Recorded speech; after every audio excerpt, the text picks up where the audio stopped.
Live. Just waiting for people to pile in on YouTube. I am doing a stream to talk about politics, Pennsylvania politics. Um, for those who don't know, I am a writer for a blog that is burks.substack.com. We do weekly Pennsylvania legislative news. So I wanted to go through our article this week on stream and see what happens.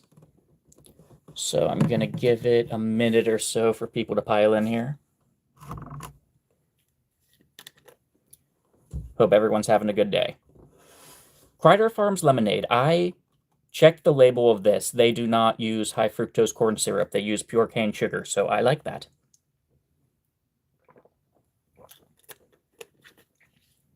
I hope RFK Jr. gets every food corporation in America to stop using corn syrup. So, anyway, weekly Pennsylvania legislative news. At the top of this blog post, we have weekly action item, unemployment compensation for striking workers. Democrat lawmakers want to give workers who go on strike unemployment benefits. So if something happens, if you go on strike, you would be able to go through the state's unemployment office and get paid for that time off of work. How's that sound? I think it just defeats the whole point of unemployment. It's meant to be a safety net for unexpected unemployment, and if you get paid for that, then it defeats the purpose. Let's read a little bit. Unemployment payments are for people who, not by their own choice, find themselves out of work, when someone is laid off or fired, when their employer goes out of business, when their position gets cut. That is when the safety net of unemployment payments steps up and gives them a lifeline while they look for a new job. And this bill, my main concern is that people will frivolously go on strike and claim unemployment, which does affect their employer when people claim unemployment that work for them or used to work for them. Yes, I am encouraging people to write their state congressman and tell them to vote no on this bill. Unemployment for striking workers, that's in Pennsylvania State Congress. I see new people coming in to watch. We are going through the latest blog post on burks.substack.com. Next article up, next segment of this blog post, the Nobel Peace Prize. Many people were of the mind that Donald Trump should have gotten the Nobel Peace Prize this year. That is not what happened. In fact, it is hard to imagine the choice for Nobel Prize being a better one. Maria Machado from Venezuela. She is the leader, well, a prominent figurehead of the opposition party in Venezuela. I believe she is currently out of the country for her own safety, because Venezuela is a totalitarian communist regime. Yeah, she is the one who won the Nobel Peace Prize this year. I believe she was running for their equivalent of vice president in their most recent election.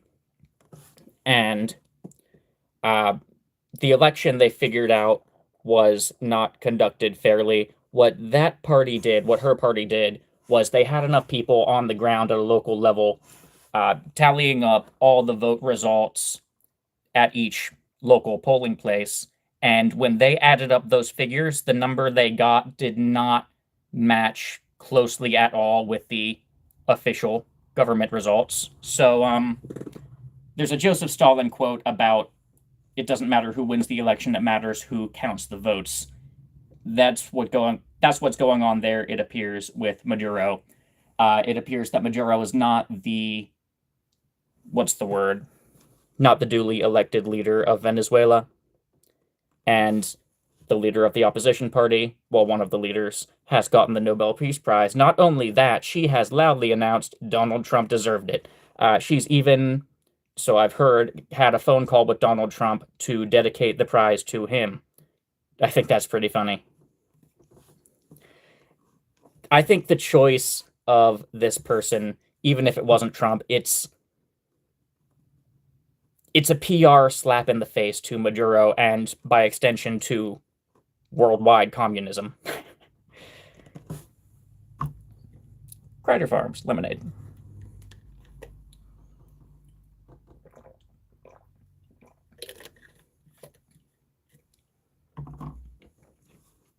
So yeah, she also, since I last talked about this news story, I believe she also said something to the effect that Trump and the USA should take steps to depose Maduro.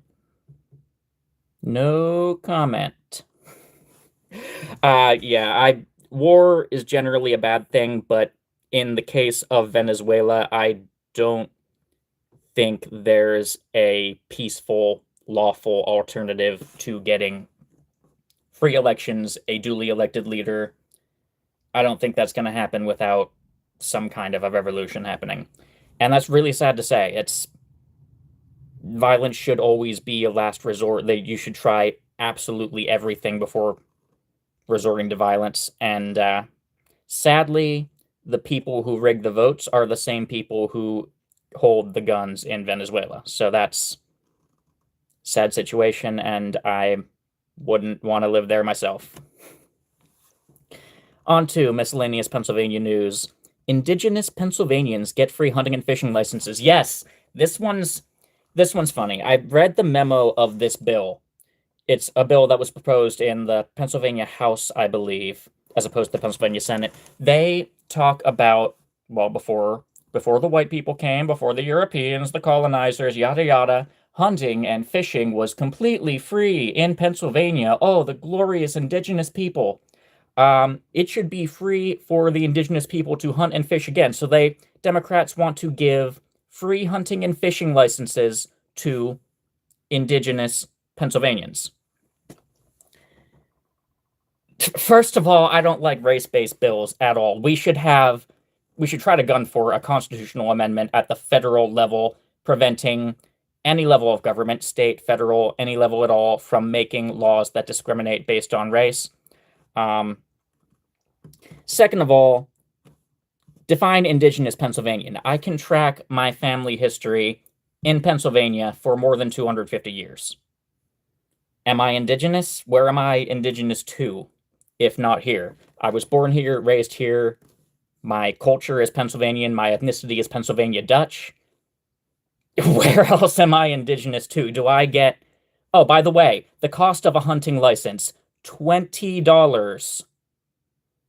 Yeah, all this much ado to give people of Native American descent $20 discount on a hunting license. Kind of silly, but that's what they're going with. I really wish that blatant racism was not present as much as it is when I go through the memos of all these bills. But there we have it. Next bill up on this list.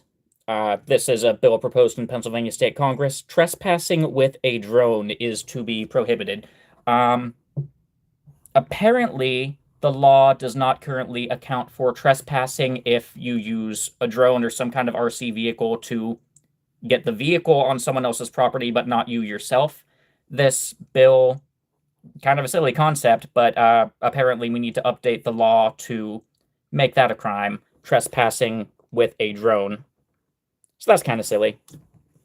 Oh yes, Sportsman Voter Registration Act is next up on this list. Let me read this. Scott Presler and his Early Vote Action Group has been taking advantage of the leftist scramble to register as many voters as possible, and they've crafted legislation proposing that people getting hunting licenses should have the same opt-out voter registration that happens at the DMV. So basically, when you go to get a driver's license, you have to actually click no, take initiative and click the no button that you don't want to be registered to vote. I'm already registered to vote, so that's not a problem. But they want to do that with hunting licenses as well. The idea being that hunters... Green Text Pro is here. Hey, what's up? I know that guy. Yeah, the idea being that hunters are more likely to vote Republican, and that's the whole goal of EVA, Scott Presler, that group. Green Text Pro says clank. Clank. Let me see. I have a bottle of lemonade. It's plastic, but whatever. And I have a hunting arrow. Clank. Yeah, so I'm going to keep reading directly here from what was written. I'm going through burks.substack.com. Yes, I do play games. What game am I playing now? I've played a lot of AoE 2 in my time. Um, Lately, I've been just busy, crazy with life. So sadly, I haven't had time to play a lot of games. Mobile games don't really count. But anyway, I'll keep reading this.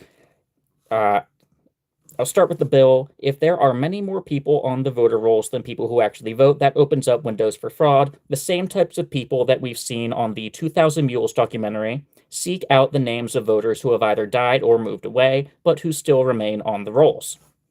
Those are the bulk of the names they use when they submit their batches of hundreds, sometimes thousands of illegal ballots, which, by the way, for those who don't know, in the 2024 election, Lancaster County, I know for sure, and two other counties, I forget which ones, each of those three counties in this one election, 2024 presidential election, a pretty big one, uh, sadly, I do not play Roblox, but in the 2024 election, three separate counties, the sheriff came out and announced that they've gotten batches of over 1,000 mail-in ballot requests that they've determined to be fraudulent. So, how many thousand votes did they catch? How many thousand fraud votes did they not catch? That's what we got to worry about. And the more people we have on the voter rolls who moved away, they live in another state, we can confirm this, but there's red tape preventing them from being taken off the rolls. Either that or people who died, and the coroner was supposed to be proactive. The county coroner, that's why your county level elections are important. Coroner was supposed to be proactive and get those people off the voter rolls, but for whatever reason, some counties do it, some counties don't. Every single one of the 67 Pennsylvania counties is different for this. So we got a mess in Pennsylvania, and this bill, the Huntsman Sportsman Voter Registration Act for hunters, uh, it's well intentioned, but it's going to add to the problem. And I wish Scott Pressler was more open to talking with people about that. I know Tony Shoup, she is CEO of Audit the Vote PA. She's tried repeatedly to get in contact with Scott Pressler. I suspect it is willfully ignoring that issue. I liked and subbed. Thank you. I love channel. Thank you. Vanessa Daniels. Thank you. Hunters. No, I mean like people who hunt deer in Pennsylvania. Yeah. So Early Vote Action, Scott Pressler's group, they found, I believe it was a senator, I forget which one, to sponsor the bill that they want to see. Is love a feeling or a choice? That's an interesting question. I would say it's. I assume you're talking about romantic love. I would say it's a choice to let it grow. Like it starts as a tiny seed, and you can choose to let it grow or not. But at what point do you call it love? Everyone would say something different about that. And yes, love is a need. Love, agape love, Christian loving someone unconditionally, totally, completely, wanting the best for them, even if it's someone who hates your guts and wants to kill you. There are plenty of people who want to kill just based on political views. Sadly, I wish it wasn't the case, but it is. Loving someone who wants to kill you is what Christians are called to do. And that means it doesn't mean romantic love. It means wanting the best for that person, wanting their prosperity, in most cases, wanting them to have spiritual growth. How are babies made? I think you know that. Okay, you're trolling me at this point. As an alternative, I'll propose a different model for electoral success. This is as opposed to the early vote action bill. One very good sermon I listened to outlined three specific elements of Jesus' strategy for growing the church. He was slow, he was local, he was personal. And in case anyone new came on, I'm reading the latest blog post from Berks.substack.com. Berks is Berks. That's in the description of the live. He had conversations with people one-on-one and touched their hearts. He did not jump from the Temple Mount in Matthew chapter 4 to compel obedience by having thousands of people witness miracles. This model, applied to modern American politics, looks a lot more like what Charlie Kirk is doing. We should follow that example rather than chasing numbers chasing the number of people we can get registered to vote. Rather than chasing numbers, we should be having personal, in-depth conversations with friends and neighbors. That's how we're going to win people to our side. The left has been missing this point for an entire decade at this point. The year is 2025. Yeah, since 2015, they've been just demonizing people who don't believe what they believe. I went to school with these people. I've seen it. I've seen previously logical, rational individuals just shift into this cult mentality. And it's a real problem, and I don't really have a good answer to how to get so many people out of this violent cult mentality that they've gotten themselves into. We should be sharing our views and telling them why we support the things we do. I think most people are logical, rational. Even if they can be stubborn at first, most people are open to being convinced of a good argument. And I think that's what we should be aiming to do rather than just register as many people as we can without actually talking to them. Oh, next up, Articles of Confederation Day. Let me take a sip from my lemonade.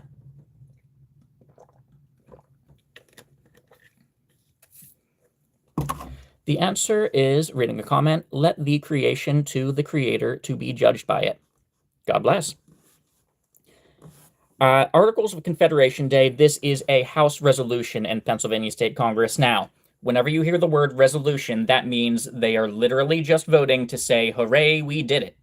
In this case, we're recognizing an important part of American history. So this one, as opposed to 99% of resolutions that get proposed, this one actually has some merit to it. Many do not know that before the Constitution, America had the Articles of Confederation. Until 1787, our nation operated under a system where the federal government was completely defanged, had no power to collect taxes, states issued their own currencies. I bet that would be a fun collector's item. Foreign nations had to send diplomats individually to each state, and chaos reigned. Our founders hated not just kings, but strong central government. That's that much. I have a soft spot for American history, and as such, this is one of the few congressional resolutions I can support. Let's take these lessons from the past and remember that shrinking the bureaus and firing useless government desk workers during the shutdown is closer to what the founders would have wanted than anything Democrats have proposed in over a century. Yeah. I look like a teacher? I've gotten that before. Touch grass. Yes, I love grass. Actually, as a matter of fact, I've been eager to make pine needle tea. That I know it sounds crazy, but pine needles, you can make a tea with that, and I put brown sugar in it. I'll make a YouTube short about that when I do that. How's that?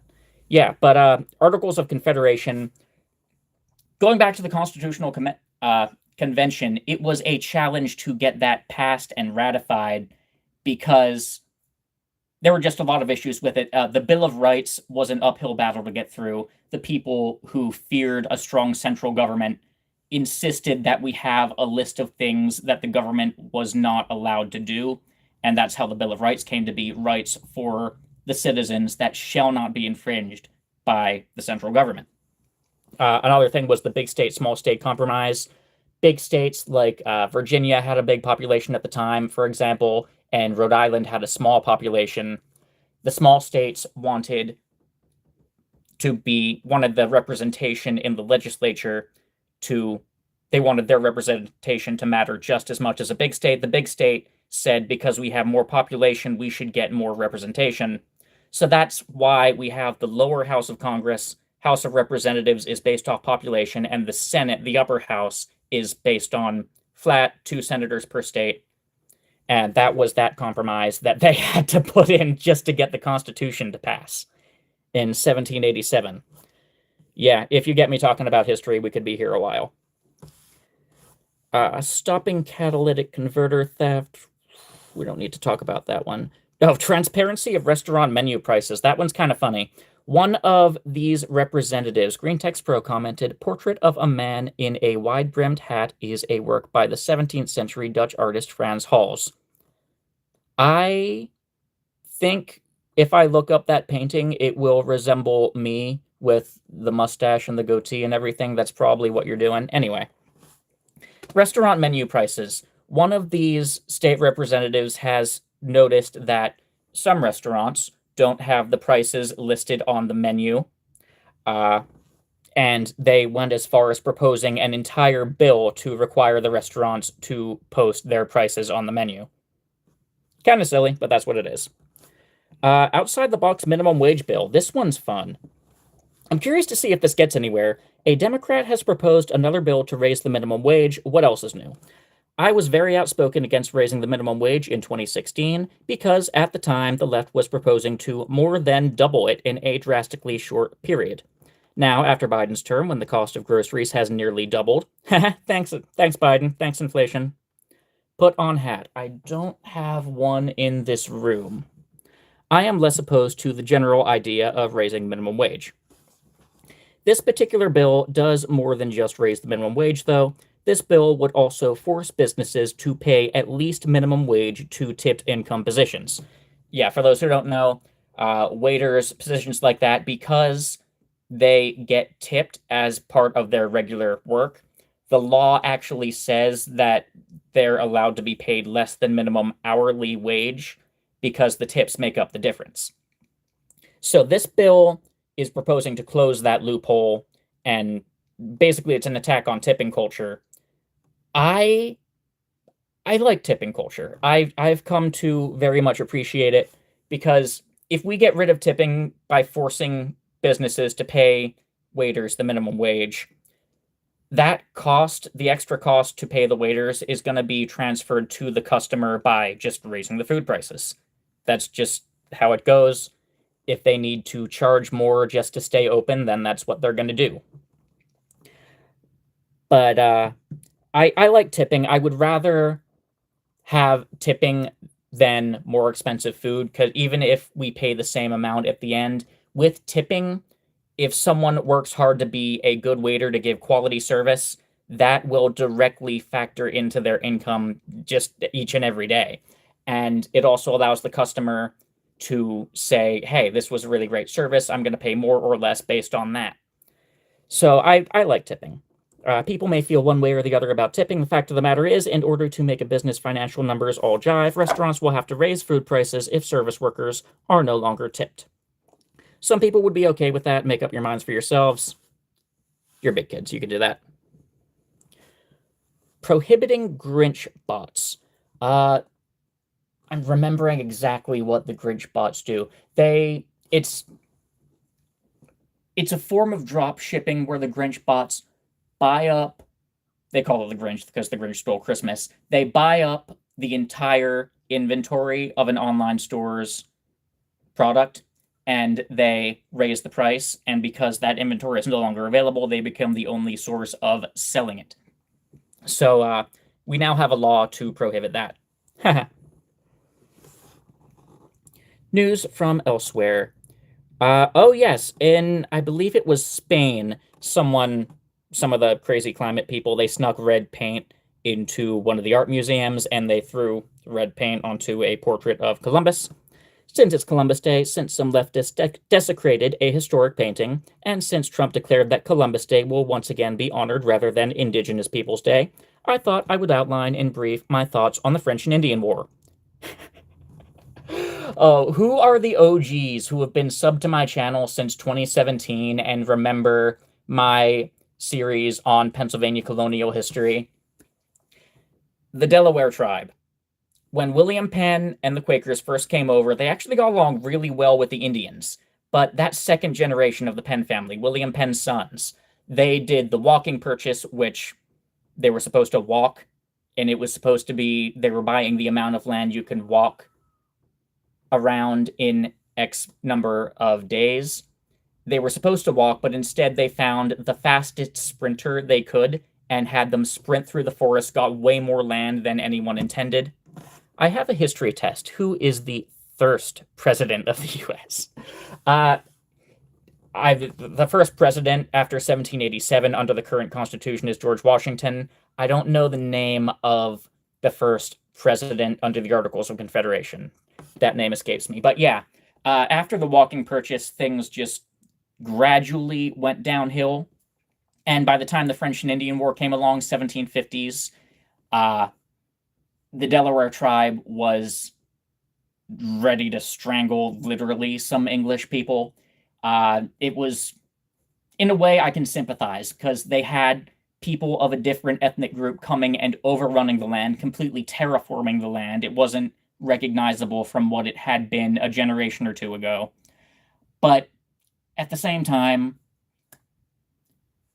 when the French declared war on the British, it was sort of a catalyst for these Native American groups, mainly the Delaware, to, well, in Pennsylvania at least, it was mainly the Delaware. In other areas, it was other tribes, but they would accept the bounty, the price that the French were offering. They paid a certain number of silver per white scalp that was delivered. They would scalp men, women, children, doesn't matter. Scalp was a scalp, money was money. Anyone they could find. There were a lot of pacifist groups. The Mennonites, the Amish were here at that point, and they had the famous Hochstetter massacre. Literal pacifists who did not fight got massacred for their scalps. Yeah, I don't have the fondest opinion of the Delaware tribe, but the Six Nations of the Iroquois. Here's a fun trivia. During that century, it used to be the Five Nations of the Iroquois that everyone knows, the story of Hiawatha. But during that period, a sixth Indian tribe joined the Iroquois, so they became the Six Nations. So a lot of historical documents refer to them as the Six Nations without specifying what the Six Nations are. It's the Iroquois. Yeah, the Six Nations were one of the few Native American tribes that sided with the British during the French and Indian War. And after that war ended, after the French pulled out, a bunch of the native tribes, they were in what is now Ohio area west of Pittsburgh. It was Fort Pitt at that point. A bunch of those Native American tribes really hated the English. They wanted to continue killing white settlers and take their land back, literal race-based genocide. So Chief Pontiac's Confederation. They started Pontiac's War, and basically they were doing the same thing that they had already been doing in the French and Indian War, but the only difference was they were not taking scalps back to the French to collect that silver. I got really off track talking about history, but I love history. Hegseth and the Pentagon Pizza Index. That's the next story. Burks.substack.com. I am reading off of this most recent blog post. Yeah, Hegseth and the Pentagon Pizza Index. For those who don't know, many people online have been known to pay attention to sales traffic at Washington, D.C. pizza places located near the Pentagon. The idea is that when the pizza places are abnormally busy, the Pentagon is likely to be having an emergency late-night meeting. People have taken to calling this the Pentagon Pizza Index. Our Secretary of War, Pete Hegseth, is aware of this. Recently, in a humorous comment to the press, he admitted to placing bulk orders for pizza at random times, just to keep people on their toes. You like my mustache? I like my mustache too, thank you. Yeah, that's hilarious that Pete Hegseth knows about this and he's playing into it. It's good if other nations in the world are no longer able to rely on that indicator, however funny, however flimsy, of whether or not the Pentagon is having late night meetings. Topic of conversation. We are going through, in the description I have, burks.substack.com. That is a blog that I contribute to, and they put out Pennsylvania news every Thursday. I am just going through and reading the articles from that blog. Yeah, where was I? The other thing I like is that we changed back. It used to be the Department of War. I forget when exactly they changed that. I think it was the 1950s. They changed it to the Department of Defense, and it is now, once again, the Department of War as of Trump's second term. Where do you teach at? I am not a teacher. I teach at YouTube, though. It started out as just a history channel. Then I started talking about politics, religion, whatever comes to mind. I've been doing a lot of art history shorts recently. I'm actually enjoying those a lot more than I thought I would. Hummus and pita orders are soaring at the Hexagon. Interesting, Green Text Pro. Yeah, this is what I voted for.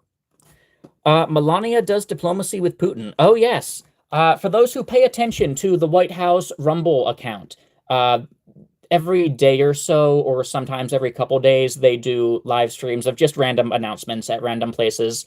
One of them a week or two ago was Melania Trump giving like a 15-minute speech talking about how she's been having one-on-one phone calls with Vladimir Putin of Russia, and she's been negotiating basically prisoner swaps specifically for underage people who are displaced by the war. So if there's a Ukrainian 15-year-old in Russian territory that Russia took over, annexed, and their family is back in Ukraine, and meanwhile, if there's an underage Russian who's in a similar situation in Ukraine, Melania's been firsthand organizing those swaps. As of that video, I think it was 8 people, the number of people that they've successfully reunited with families. And she said this is a stepping stone towards greater peace in the region, which I like to see. I like when wars end. I like when people do not die. So that's fun. Good on Melania. And I like that Melania is getting more involved than she has in the past. My house is extremely messy right now. Actually, my house is under construction right now, so not today. Sorry, Vanessa. Yeah, Melania's getting more involved than she has in the past. I think one reason is because Barron has come of age during Trump's second term. So a lot of people were saying in the past she was more focused on raising her child than she was on being in the spotlight. And now she's obviously taking a more active role. Now, as First Lady projects go, usually they are in the domestic sphere. I remember Michelle Obama, it was school lunches and childhood health. My name isn't Vanessa, I'm on my mom's phone. That's kind of funny. Yeah. But Melania is taking an ambitious approach here. Actually speaking firsthand with foreign leaders. And by the way, she knows, I forget how many languages, more languages than I do. I'm at least conversational in 3 languages, and I'm working on sign language currently as well. But she knows more languages than me and is probably more fluent than me in all those languages. And she, I believe, is from Slovenia, if I got that right. That's her place of origin. So she's from the East European region. She understands politics in that region. And this is a really great turn of events. I'm excited to see what comes next. And the final main segment, waste of time and money. I paid taxes for things you wouldn't even believe. This section is specifically for really silly House resolutions that come up in Pennsylvania State Congress. We have Period Action Day. That's exactly what it sounds like. They are third wave feminist or fourth wave feminists at this point, recognizing periods. So they voted, or they're going to vote. I don't know the status of that, but they are voting to say, hooray, we did it. We recognized the plight of women in the pink tax and the wage gap and all that other fun-sounding leftist nonsense. The other one is opposing deploying federal forces to cities. Yes, the Democrat state Congress wants to virtue signal and pass a resolution, literally just voting to say, hooray, we did it. They want to say, oh, big orange man, bad, you're not allowed to send troops to our cities to lower the crime that they obviously need it. Yeah, that's all I got. Someone says hello, you came in at a bad time because I'm just about wrapping up. Unless there's more comments I can go back and forth and reply to. I'll see you at your next stream. I'll see you as well. Have fun. Yeah, it's been a good stream, and I think I'm gonna head out. See ya.